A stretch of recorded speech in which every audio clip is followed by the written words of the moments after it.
نحمده ونستعينه ونصلي على رسوله الكريم أما بعد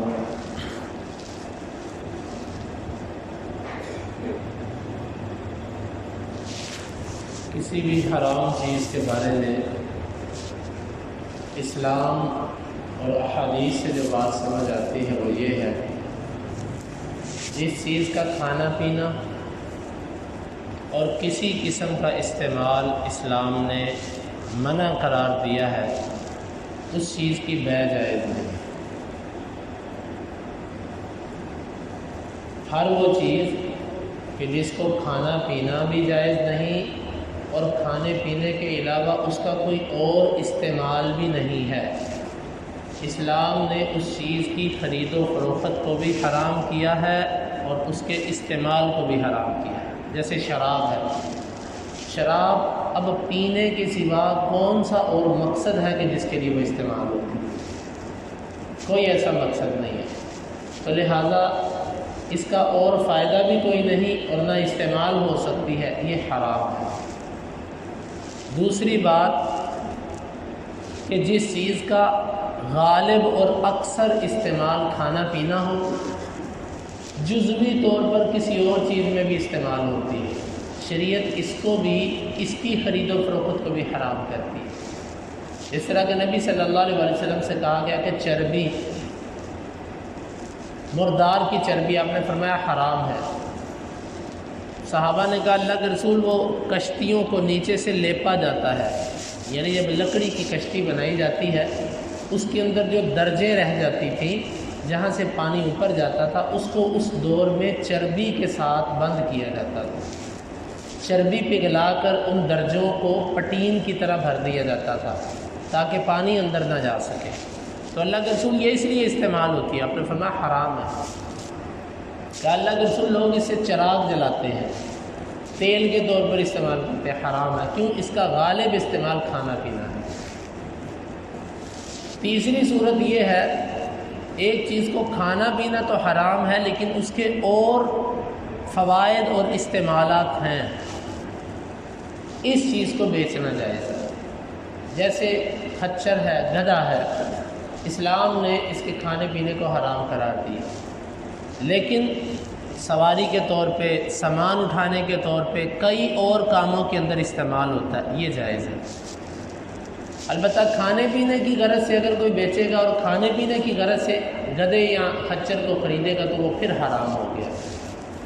اسی پر میں نے آپ کو مزید چیزیں سمجھائی تھی۔ گوبر ہے، گوبر ایک نجس یعنی کہ ایک پلید چیز ہے، اگر معقول اللحم ہو یعنی کہ جس کا گوشت کھایا جاتا ہے، اس کا گوبر، اس پر اہل علم کہتے ہیں کہ وہ نجس نہیں ہے، حتیٰ کہ احناف نے بھی لکھا ہے کہ وہ نجس خفیف ہے، یعنی عام نجس کی طرح وہ نہیں ہے۔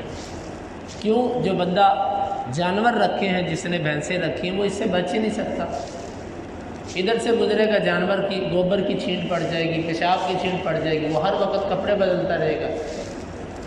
اسلام ایک چیز کو دیکھتا ہے جس کو بلوائے عامہ کہتے ہیں، کہ جس سے لوگوں کو مشقت پڑتی ہو، اسلام اس میں تخفیف کر دیتا ہے۔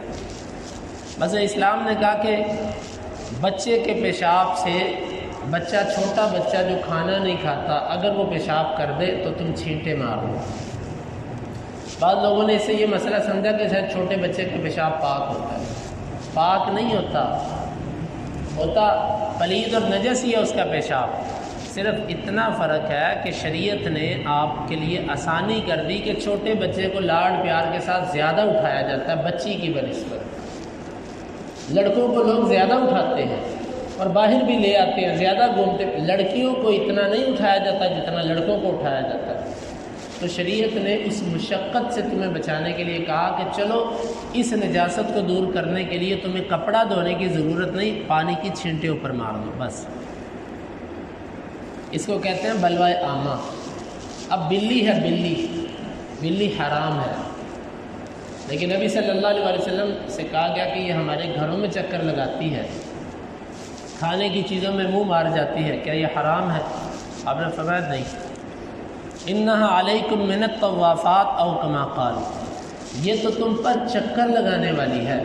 اس کا معنی محدثین نے، شارحین نے یہ لکھا ہے کہ یہ تو ہر وقت چکر لگاتی رہتی ہے، اگر اس کے منہ مارنے والی جگہ کا حرمت کا فتویٰ دے دیا جائے تو تم سخت مشقت میں واقع ہو جاؤ۔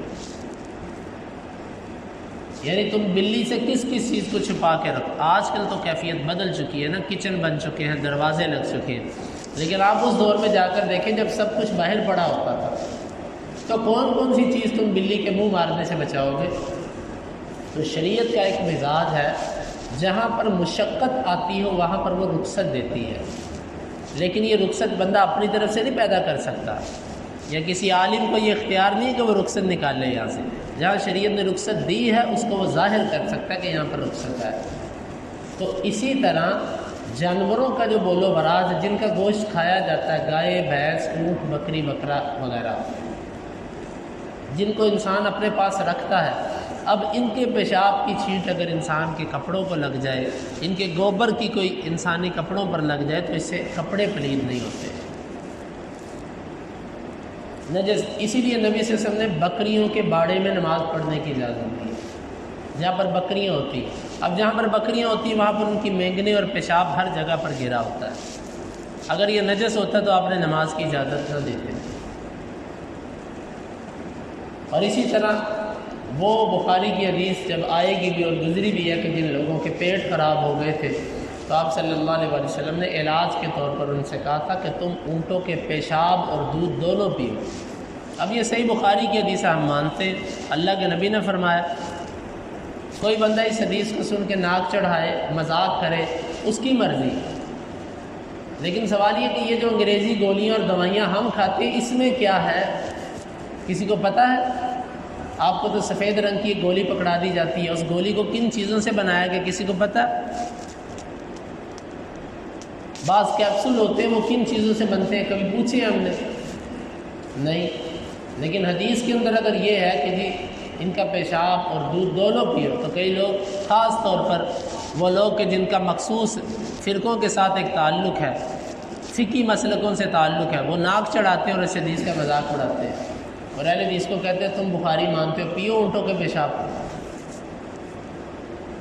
حدیث ٹھیک ہے؟ ہاں حدیث ٹھیک ہے، تم کیوں نہیں مانتے؟ نہیں ہم نہیں مانتے۔ تو بھائی ہمارا تو یہ ایمان ہے کہ اللہ کے رسول جو فرما دے وہ اس کو ایک مسلمان کا حق بنتا تسلیم کرنا۔ تو قاعدہ یہ ہوا جو چیز جس کو کھانا پینا حرام، جس سے فائدہ اٹھانا حرام، اس کی خرید و فروخت بھی حرام۔ وہ چیز جس کا غالب استعمال کھانا پینا ہے، تھوڑا بہت دوسرا استعمال بھی ہے، یہ بھی اس کی خرید و فروخت بھی حرام، جیسے چربی ہے۔ تیسرا یہ ہے کہ کھانا پینا حرام ہے لیکن اس کے دیگر استعمالات ہیں۔ تو یہ جو چیز ہوتی ہے نا، کھانے پینے کی غرض سے نہیں، دیگر استعمالات کے لیے خرید و فروخت ہو سکتی ہے، جیسے گدھا ہے، خچر ہے، گوبر ہے۔ گوبر لوگ خریدتے ہیں کھاد ڈالنے کے لیے، اسی طرح اور اگر اس کے کوئی مقاصد آ جائیں۔ چوتھا اصول ایک چیز ہے کہ اس کا استعمال جائز اور ناجائز دونوں طریقوں سے ہے۔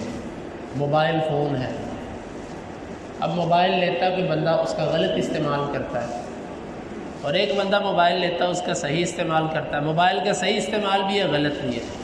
انگور ہے، ایک بندہ انگور کھانے کے لیے لیتا ہے، ایک بندہ شراب بنانے کے لیے لیتا ہے، دونوں طرح کا استعمال ہے۔ ایسی چیز کی بیع کا کیا ہوتا ہے؟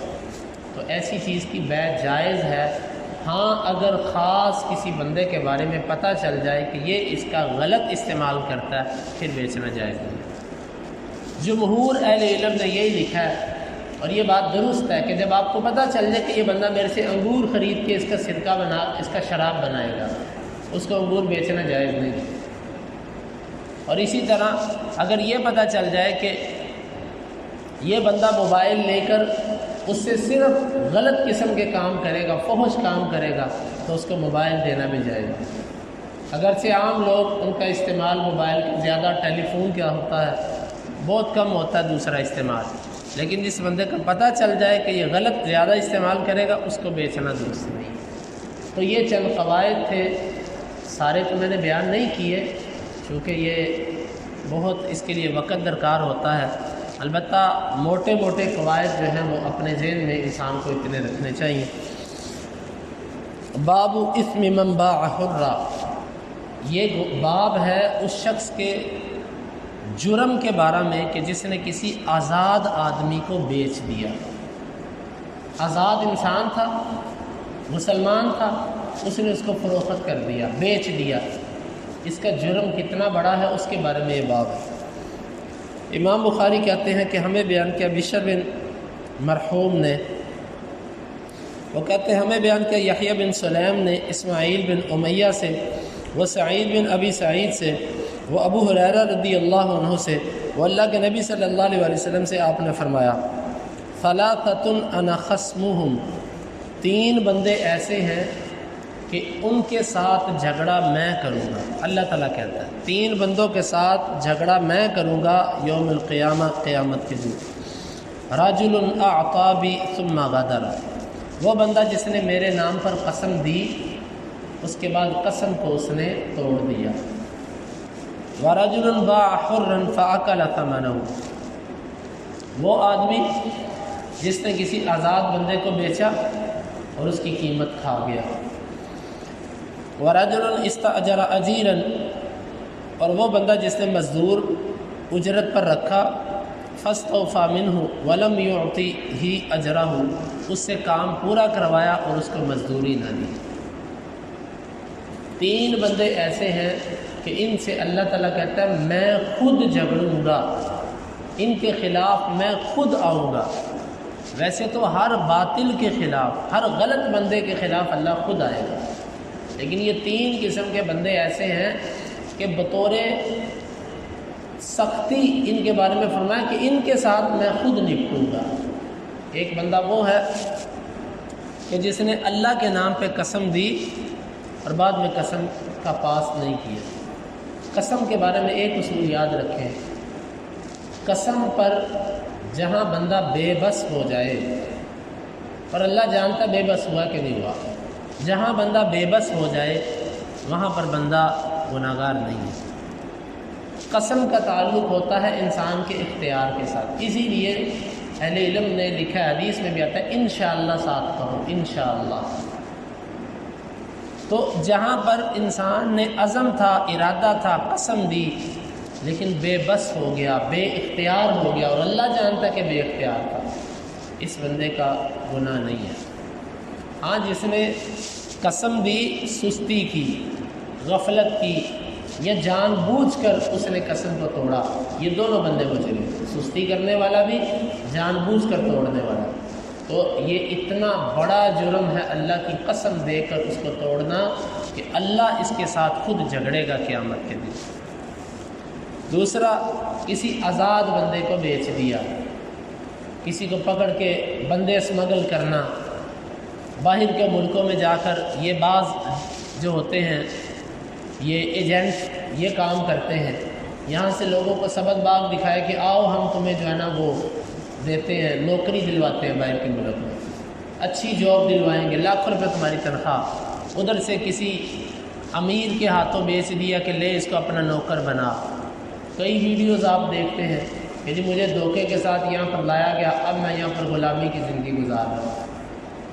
تو یہ اسلام کے اندر حرام ہے، کسی بندے کو یوں کسی کے ہاتھوں جو ہے وہ فروخت کر دینا، یا فروخت کرنے جیسا رویہ بنا لینا، یعنی اس کو غلاموں جیسی زندگی دینا کہ بس تو میرا کام کر، روٹی کپڑا تجھے دوں گا اور کچھ نہیں دوں گا، کوئی پیسہ شیسا نہیں ملے گا، یا اتنی تھوڑی تنخواہ دینا کہ جیسے غلاموں کے ساتھ معاملہ ہوتا ہے، یہ آزاد آدمی کو غلام بنانے کے مترادف۔ اور ایک اس کا معنی یہ بھی بیان کیا جاتا ہے، ایک غلام آپ نے آزاد کیا اور اس کے اوپر ساری زندگی احسان جتاتے اور اس سے کام کرواتے رہتے ہو، میں نے تمہیں آزاد نہیں کیا، چل میرا فلانا کام کر کے آ، میں نے تجھے آزادی نہیں دی، چل میرا فلانا کام کر کے آ، یہ بھی غلام بنانا ہے۔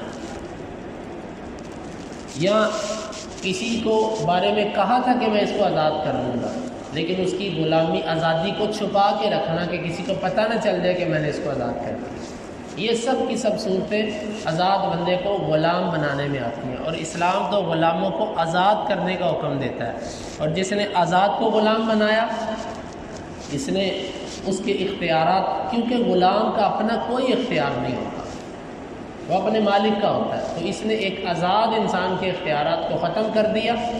اسلام اس کے جرم کو بہت بڑا جانتا ہے۔ اللہ تعالیٰ کہتا ہے میں خود اس سے جرم۔ اور تیسرا بندہ جس نے کوئی مزدور بلایا، اس سے کام پورا لیا اور اجرت نہیں دی، بہت بڑا جرم ہے۔ اس نے بھی مزدور کے ساتھ غلاموں جیسا رویہ کیا، کیونکہ غلام سے کام لیا جاتا، پیسے نہیں دیے جاتے۔ غلام کیا ہوتا ہے؟ غلام انسان کا زر خرید ہوتا ہے۔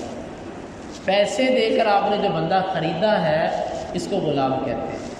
اور یہ جو ہماری دکانوں پہ گھروں پہ کام کرتے ہیں ہمارے ملازم ہوتے ہیں، یہ غلام نہیں ہوتے۔ آج کل کوئی غلام نہیں ہے کسی کا۔